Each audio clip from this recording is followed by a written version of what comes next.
We're here celebrating tonight the 300th birthday of the place that we call home, Hopkinton, Massachusetts. Incorporated as a town on December 13, 1715, our forefathers soon realized the need for town government, and they had their first town meeting in March of 1724. Over the years, Hopkinton has been the birthplace or hometown to many historical figures. John Eliot was a Puritan missionary who lived in town before it was a town. Shays, Chamberlain, Claflin, Walker, Ryan, and Brown, these aren't just names on street signs, but they're a part of our history. Our past includes governors and congressmen, entrepreneurs and industrialists, athletes, and war heroes. Some may be surprised to find out that Edward Hopkins, the man for which our town was named, was never actually living here. In fact, the land that later became Hopkinton was purchased using money he left for Harvard upon his death. In honor of his gift, the trustees later named the town after him, and our beloved parcel became known as Hopkinton. Town employees and volunteers for Hopkinton's 300th Anniversary Celebration Committee got their first look at the program book this week during an informal gathering at Town Hall. The volunteers and residents took a minute to relax and share a few laughs as they read about the programs planned for the year. Approximately 5,600 program books went to the post office for delivery to all town residents. Members of the 300th Anniversary Celebration Committee are enthusiastic about the book and the year they have planned. This is a roadmap of the events for the celebration year, and we've really gone to a lot of effort to make events for everyone, for families, for people interested in history. There are sporting events, parades, there's everything in here. And we want you to treasure this book, to look at it frequently, and find the event that's right for you. Come and join us, help us celebrate Hopkinton's tercentennial. When you think of the Boston Marathon and what a tradition that has become here in our Commonwealth, despite the tragic day that occurred, we are united, we are strong, Boston strong, Hopkinton strong, Commonwealth strong, and forever strong and resilient. The Boston Post Cane Award is a tradition dating back to 1909, and it was started as a publicity campaign by the Boston Post newspaper. At one time considered the nation's leading standard-sized newspaper in circulation, the Boston Post eventually went out of business in 1957. However, in many of the 700 towns which received the canes, the tradition has survived. We are honored tonight to present the Boston Post cane to Mr. Sterling Hager, who has recently celebrated his 103rd birthday.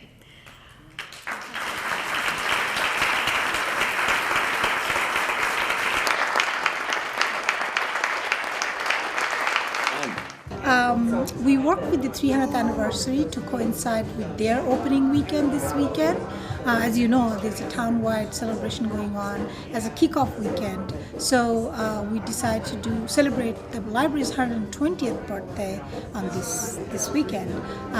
So it's pretty historical. 120 years we've been in this building, and then in about next couple of years we're hoping to be in a new building. So this year is absolutely a very, very significant year and a birthday celebration for us. This is a photography show where we invited everybody who wanted to participate to do so. So it's professional photographers, some people who have never entered an art show, some people who found some amazing photographs in their attic, and just all sorts of memorabilia and beautiful things to celebrate Hopkinton's anniversary. Once I retired, I realized there was a lot of towns that have a very rich history, like Hopkinton. Nothing's written about it. So I figured it takes me about a year and a half to do a town. And I spent about a year and a half in a town, doing the town. I mean, there's no cost to the town, and I do it. It's kind of, I'm retired, it keeps my wheels turning, it keeps me busy, and I enjoy doing it. And I think it's something that's very important. I think it's something that it's not only important, is it a resource for people now, but in the future, it's good to have this recorded.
Can you tell us what got you into this research? Well, I've always been interested in women and work, and for my doctoral dissertation a very long time ago, my research was on the Lowell Female Labor Reform Association, which were women in Lowell in the 1840s who were working for a 10-hour workday. This was long before suffrage, long before women had any political power at all. And these women actually petitioned and marched and spoke before the legislature trying to get a 10-hour workday enacted. For the town's 300th annual celebration, the board will award a bond to the first-born baby of 2015 in town. Here is the chair of our 300th anniversary committee to have the conversation. Thank you. Yes, so we had hoped to do this at the opening ceremony, but we were waiting to be very sure that we have the first official baby born in our new century in Hopkinton. So I want to introduce you to Lila Hendrick and her parents. Come on over. And she's been so good. She's a little hungry now, but she's so sweet. So she was born on the 8th, so we were actually a little surprised that she was the first, being 8 days in, but here she is, 3 months old already. For the longest time, I'd wanted to write a novel about Abraham Lincoln, and my editor had wanted me to write a novel about the Emancipation Proclamation, and I'd also wanted to do one about the Civil War that followed the life of some individual through the war. And I put all those things together, and this is the book that emerged finally.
An exhibition of the history of the village of Woodville, which is the western part of Hopkinton, and history of Lake Whitehall, covering everything from the 1600s on right up to just about the present. We have exhibits, we have posters that we've put together, we have a lot of old photographs, we have artifacts. We have a fellow who's been digging a little bit in people's backyard dumps from the 1800s, finding all kinds of bottles and things like that. We have a lot of people who have allowed me to scan old postcards and photographs from their family history of growing up in Woodville. We have people here who've lived in Woodville all their life, and we're just covering everything. We're covering mostly the 1800s because that was the big industrial time. Well, I presented from my memories in the pictures I have of the history of Hopkinton back a couple hundred years, and I tried to mix in a lot of anecdotes that I remember from people that were old when I was much younger. And it's good to express these so they don't get lost.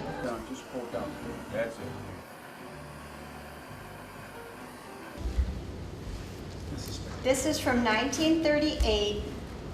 This is about, I believe this is maybe the dedication program from the ceremony dedicating the church.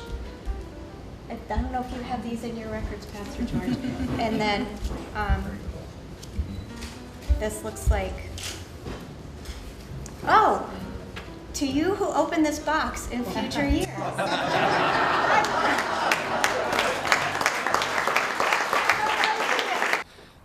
it was critical that that was watertight.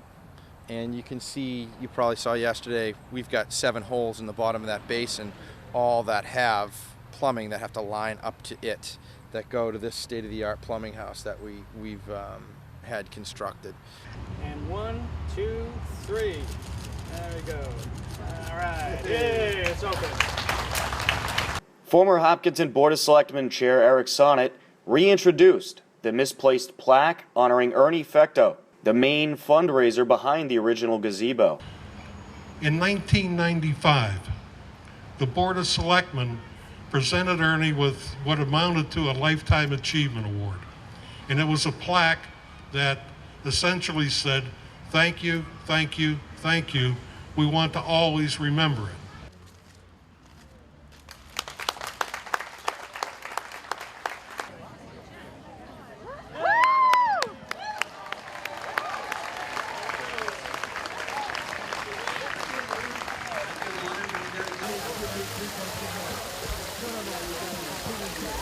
I mean, this has been 4 hours of great fun, backed up by 5 years of hard work to get here. And what's amazing about this, and I think most people don't know, is that there's been 2 groups now working on this almost for 5 years. We started a 300th committee run by Jean Birchman about 4 years ago now, actually, and she's been working on this since before that. And then there's also a group called the Friends of the 300. That's a private net group that came together almost 5 years ago. And they are the ones who put together the parade for tomorrow. So this weekend is the culmination of thousands of hours of work by hundreds of hours of volunteers just to get here. And now we've still got hundreds of people walking around in orange shirts who are helping everything run efficiently, who are taking pictures in the photo booth downstairs, who are helping the bands get set up, just walking around and sort of helping people with things. So this is just a phenomenal community-wide event that has really been the product of literally hundreds, if not thousands of people to get to this point, and couldn't be prouder. What a great way to celebrate our 300th birthday.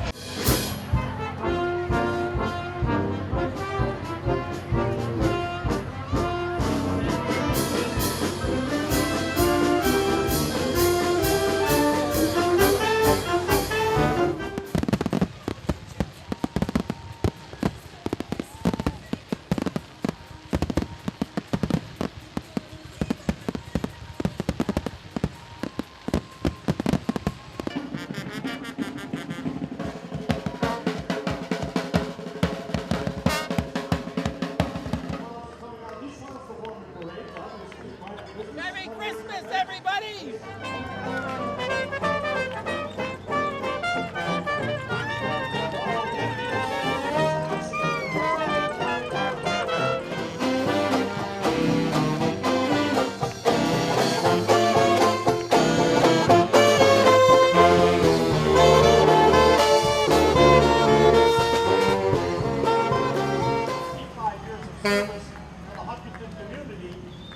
And all of their chairpersons are listed there on the side, 1920 men in Dallas Hall. Mary Woodward and William Earhart.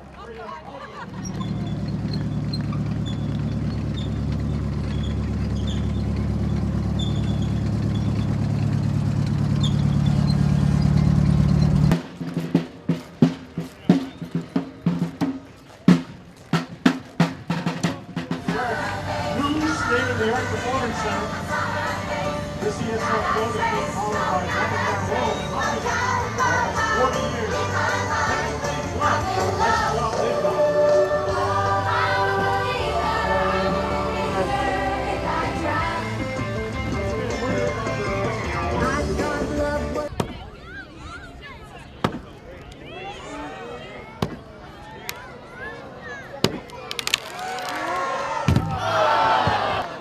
Role in the event was organizing with a lot of help from my friends, just participating in one event, but I've been doing this for 50 years, lumberjack competitions, some years more than others, and then eventually I got into announcing and head judging and organizing things like this. And it's a love, it gets very deep into you, simple as that. You never let it go.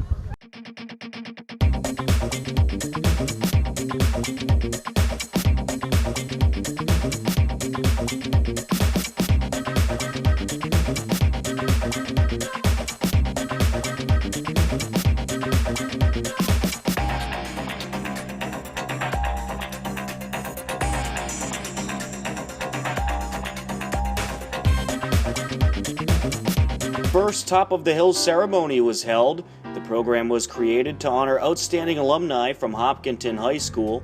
The event was hosted by Hopkinton High School, the Hopkinton Parent-Teacher Association, the Hopkinton Education Foundation, and the Hopkinton 300th Anniversary Committee. Honored in the first class of inductees was Paul Phipps, class of 1939, Mary Harrington, class of 1954, Thomas McIntyre, class of 1972, Denise Millard, class of 1992, Megan Altador, class of 1995, and Sean Terry, class of 2005.